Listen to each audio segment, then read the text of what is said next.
you actually touched on something that I wanted to talk about. You mentioned the Christian growth rates versus other religious growth rates. Yes. And so statistics show actually that Islam is the world's fastest growing religion. Yes. And I actually did an interview previously with His Holiness Mari III. Yes. And I asked him, what is a way that we can market Christianity in today's time? And the reason I asked that is because of the following, that Islam is growing at a faster rate than other religions, such as Christianity itself. It'll soon outpace Christianity as the biggest religion in the world. To credit to Islam, they are unwavering in their traditions and beliefs, regardless of how much criticism it gets.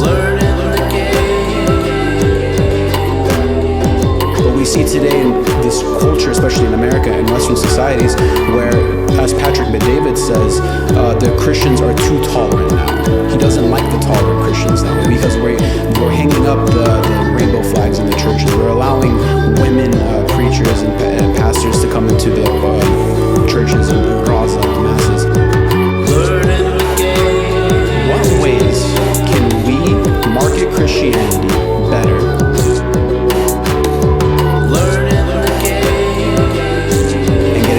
To follow the way that we believe is the correct way to get into heaven,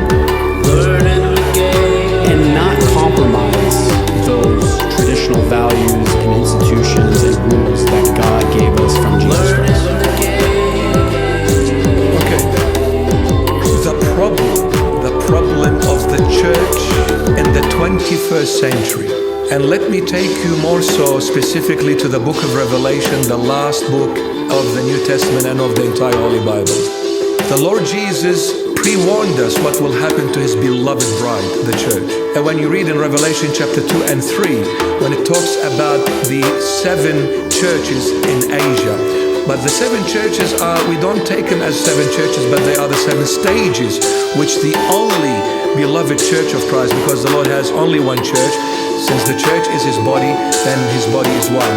That's why His church is one. But this one beloved church will go through 7 stages until His second coming. So the Lord did pre-warn us what will happen to His beloved church. All the names that you see in Revelation chapter 2 and 3 are of Greek origin. It begins with Ephesus and ends up with Laodicea. Now Ephesus means the beloved one. Laodicea, the rebellious one. So the Lord did say and pre-told us that in the end of times, my church would have walked away from me and denied me. True love, that is the definition in a nutshell of who God is and what God is. God is love and humility. What is associated with love is knowledge, but what is associated with humility is wisdom. So therefore, when we say God is love and humility, we are at the same time saying He is knowledge and wisdom. What leads to love is knowledge, but what leads to wisdom is humility. The problem of the church in general, it lacks humility, therefore wisdom, and it lacks the true knowledge of God, therefore true divine love. This is why Christianity in the 21st century is weak.